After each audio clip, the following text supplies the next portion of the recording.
Srinivas before. I didn't put him up to all that. Called me a karma yogi and all that. I'm not too sure if I'm worth it, but thank you, Srinivas Garu, for those really, really kind words. A very good morning to the entire team of NHRD, Mr. Nathan, Vipul, Srinivas, to all the distinguished delegates who have come from, I'm told, about 25 different states and 50 different cities across the nation.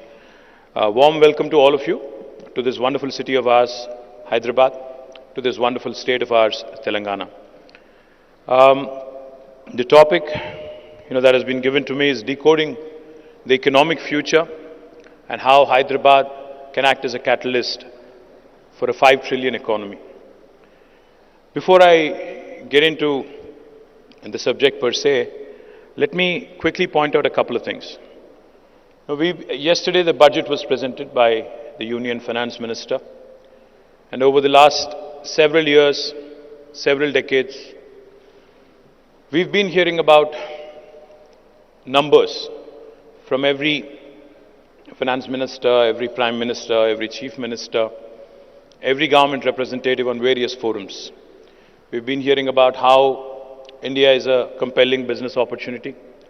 We've been hearing about how the world is looking at India, etc., etc. Before I talk about numbers, let me quickly give you a little bit of perspective, from being in politics and public life for the last 17 years. I was also a part of the private sector for about 7.5, 8 years. In the US and also for some time in India as well. The one thing I've realized, both in public life and also when I was in the corporate sector, is that the biggest challenge for a leader, irrespective of who it is and what they run, at what institution they head, it could be a government headed in a state by a chief minister, it could be a government headed in a country by a prime minister or a president, or it could be a corporate entity headed by a chief executive officer.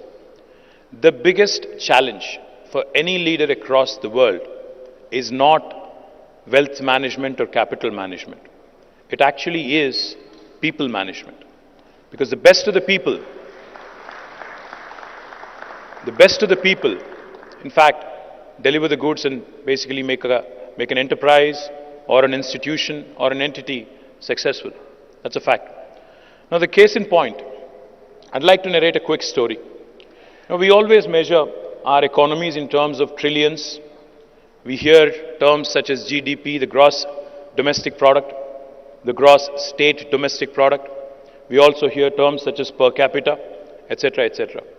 But in my humble opinion, and without having to, I hope I'm not offending anybody when I say this, I think sometimes these can be misleading. The numbers, especially when it comes to numbers, it can be misleading. Because if you think about it for a minute, by virtue of our size as a nation, we are a 1.4 billion nation. We are in fact, as of last week, if I am correct, we have recently surpassed China, and we are the most populous nation in the world today. So by sheer virtue of the size of our people, the size of our country, the population, the economy looks big. It is about $3.4 trillion now. But if you look at the per capita, by GDP, by economy, we're the 5th largest in the world. But if you look at per capita, we're actually the 142nd country in the world by per capita. Our per capita is only 2,400 USD. So the real measure, if you ask me, how does one understand the trillions of dollars of economy that is being talked about? How does one balance GDP and wealth? Now, for those of you who are wondering, what is the difference between GDP and wealth?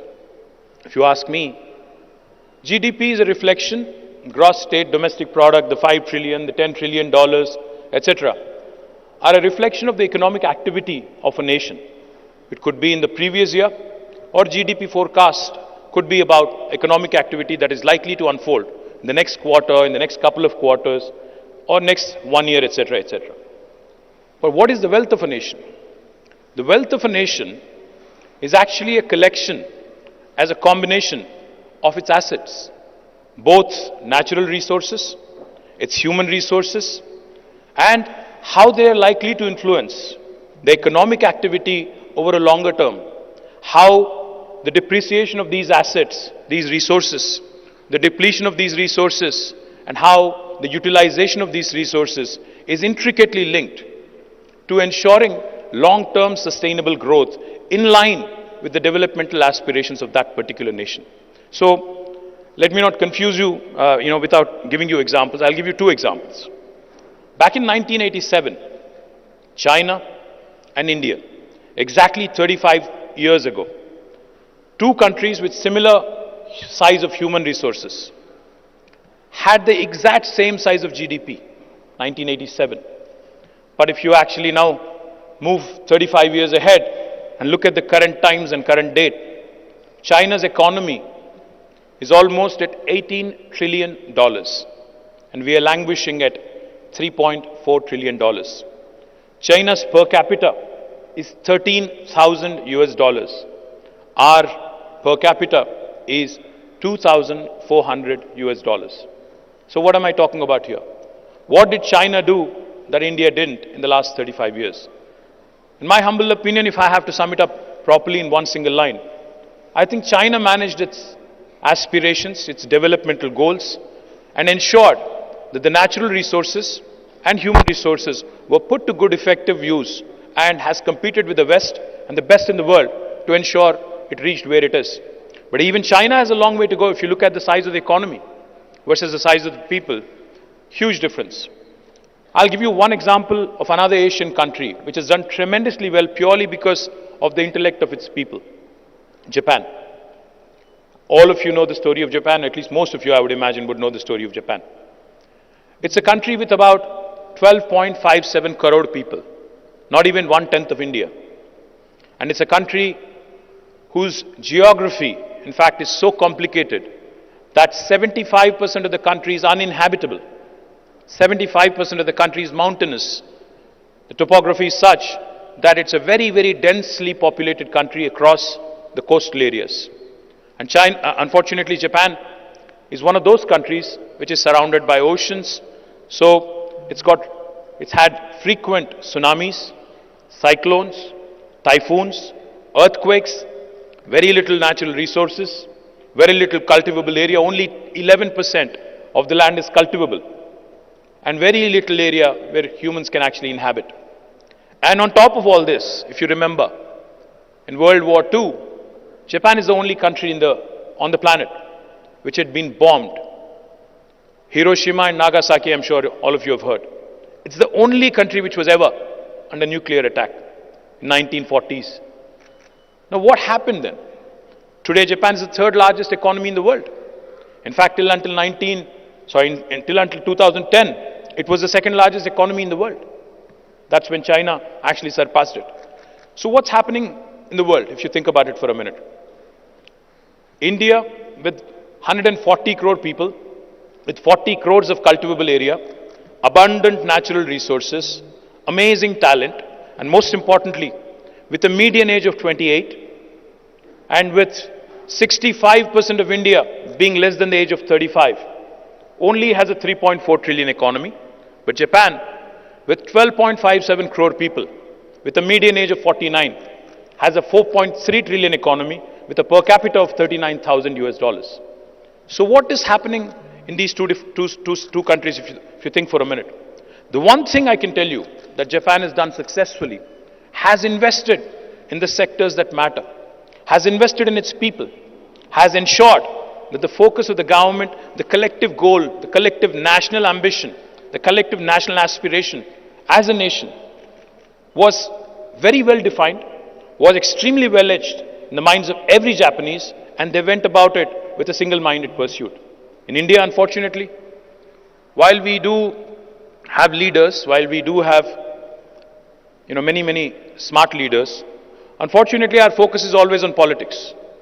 We're not focused on economics. Our focus is on winning the next election. Our focus is not in ensuring that the next generation has a better life than ours. That's the unfortunate challenge in India.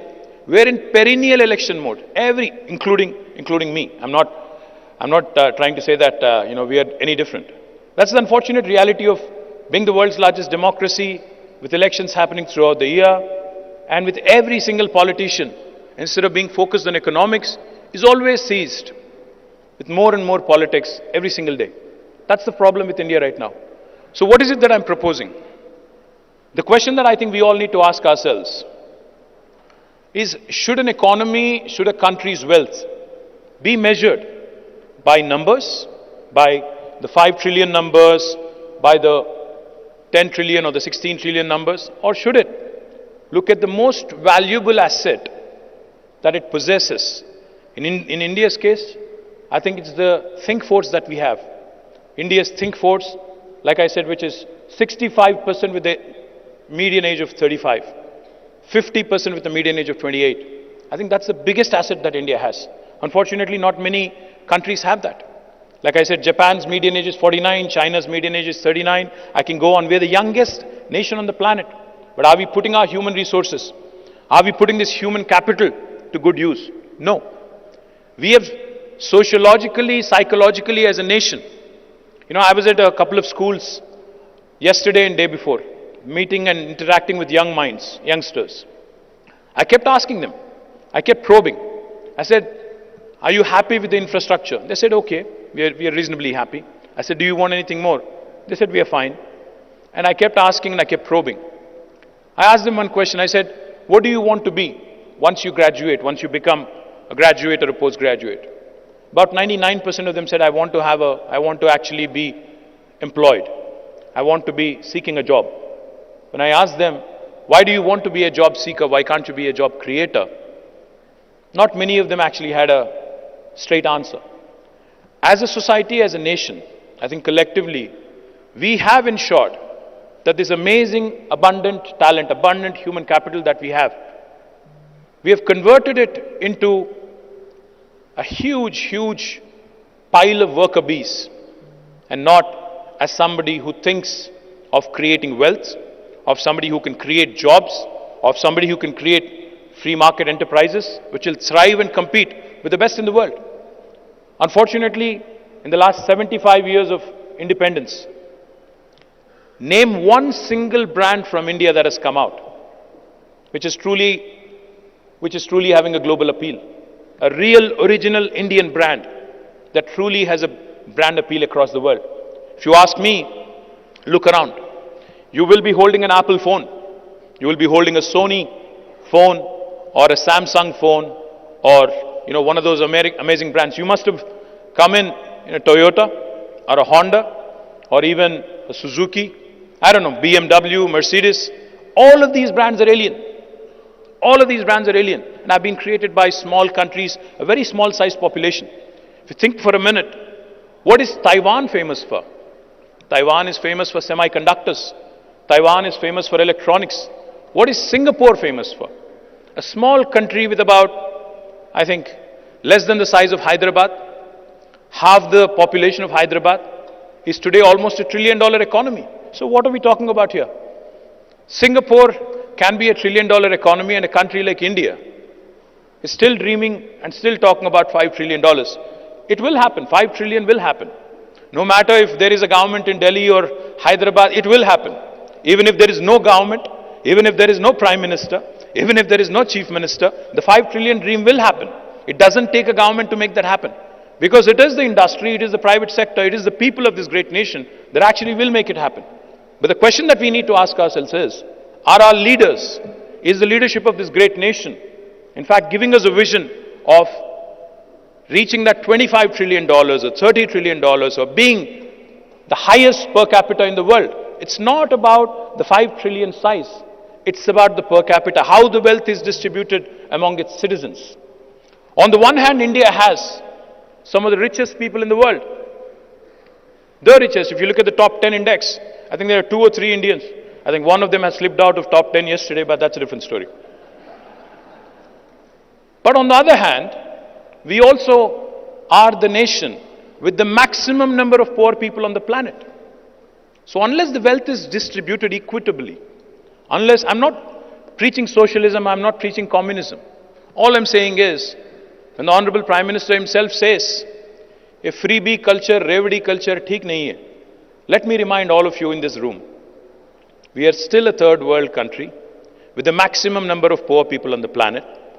While 5 trillion, 10 trillion goals are laudable, ambitious, noteworthy, praiseworthy, the fact remains, unless a government in India, every government in India, takes care of its most vulnerable, there will come a day when civil strife will ensue. And all those who are sitting here in the comforts of this wonderful auditorium will not be able to have such meetings if there is civil strife. So it is the bounden responsibility, it is the fundamental responsibility of every single government in this great nation to ensure that while the economy grows, the wealth also gets distributed. While the economy grows, the most vulnerable is also taken care of, and ensure that development and welfare go hand in hand. Now in Telangana, we have done exactly that. In the last 8 years, just to give you numbers, our per capita in 2014 in Telangana was 1,24,000 rupees. As of June last year, it rose to 2,78,000 rupees. When the national average, national per capita is only 1,49,000 rupees, Telangana's per capita is 2,78,000 rupees. The GSDP of Telangana was 5 lakh crores in 2014.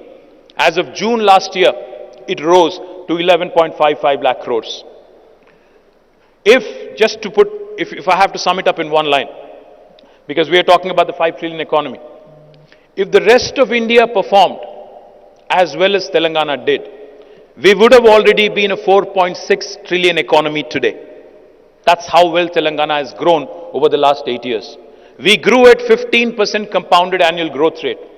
We are a state, in terms of population, we are only 2.5% of India, but we contribute 5% to the GDP of India. So we are literally a 50-kilo boxer fighting in a 100-kilo category. We are punching double our weight.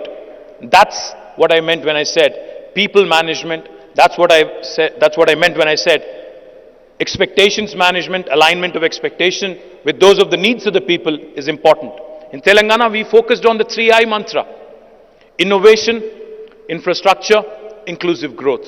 We ensured that all these three I's went hand in hand to ensure a fourth I, that is India, also raised along with us. On innovation, when I say innovation, a lot of people think startups. I don't just mean startups. Innovation can come from within the government in terms of new policy making. In Telangana, because I know there are a lot of chief executives also in the room, let me point out, we've innovated with our policy making. The first piece of legislation that we have drafted in the new state of Telangana in 2014 October was the TS iPass. TS iPass literally stands for the Telangana State Industrial Project Approval Self-Certification System. What does it mean? I'll just give you 3 salient features of it.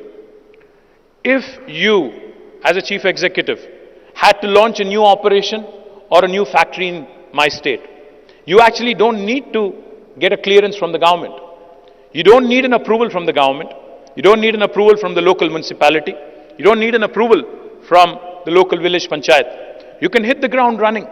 If you have a piece of land that is already allocated to you, you can start the construction of your factory on day one by self-certifying yourselves that you will be in compliance with the law of the land. What we seek of you though, because we need to also ensure regulatory compliance is met with, we seek that you submit all details, the nature of business, the investment, the employment potential, the taxes you would be paying, etc., the category of industry, etc., on the TS iPass portal. When we receive all that information on the portal, we promise all clearances by statute, backed by legislation, in a span of 15 days. If we don't deliver on the 15-day promise, on the 16th day, it's a deemed approval, it's an automatic approval. No state in India will tell you this. No other state in India will tell you this. On the 16th day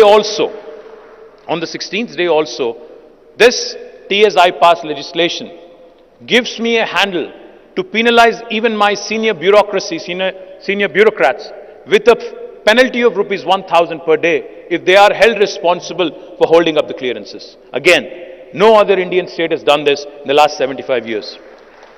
For those of you who are wondering, is this too good to be true, or does it actually work in reality? Or since this guy is a politician wearing a white shirt, Is he just BSing his way through?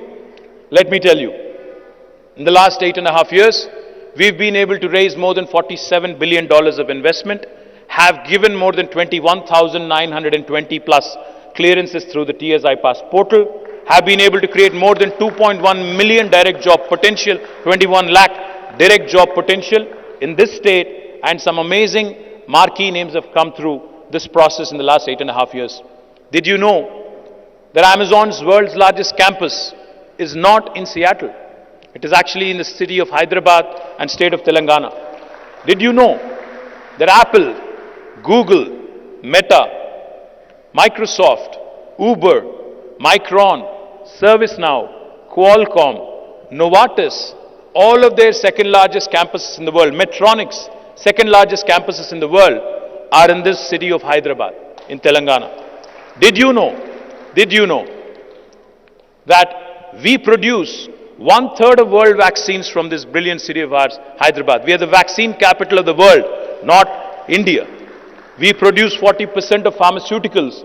For India, we also produce 1/3 of vaccines for the world. So this growth story that I was just talking about, of how well Telangana has done, not just in industry. While industry has been growing, Telangana's environmental goals also have not been compromised on. 7.7% is the growth of green cover in Telangana in the last 7 years, highest in the country. So this is the kind of well-rounded development I was talking about. Industry not at the cost of environment. IT has been growing. Our IT exports were 57,000 crores in 2014. As of last year, they rose to 1,83,000 crore. IT has been growing, but so has agriculture. Our agriculture has grown at 119%. Our paddy production in 2014 was 68 lakh metric tons. In 2022, it rose to 3.5 crore metric tons. We are the only state in India to have completed an amazing drinking water project of providing a portable drinking water connection to each and every one of our 1 crore homes, even before the government of India woke up, under a project called as Mission Bhagirath. In 75 years, we were the first state in India who had accomplished that. While drinking water has been taken care of, let me also indulge you for a minute. Those of you who are trigger happy, I request you to pull out your phones for a minute. Please do. Please Google. World's largest lift irrigation project. And please tell me the answer, one of you, after you Google. World's largest lift irrigation project. Kaleshwaram project in Telangana. We literally lift a river from 80 meters above sea level all the way to 618 meters above sea level. We talk about three gorges, we talk about Chinese execution, etc., etc. But the fact is, the wonderful engineering human capital that we have in the state of Telangana were able to accomplish, the youngest state of India was able to accomplish an engineering feat of commissioning the world's largest lift irrigation project in a flat 4 years of time span. Now that's a record in itself, and that's why I call my state the most successful startup state of India, not because we had capital, not because we had resources, but because we had amazing human capital, and but because our Honorable Chief Minister recognizes the grassroots problems, has ensured that these amazing human resources were deployed in a logical fashion, in a methodical fashion to achieve these goals. So once again, when I have to talk about Hyderabad and how it can catalyze 5 trillion economy, I'll only say one thing.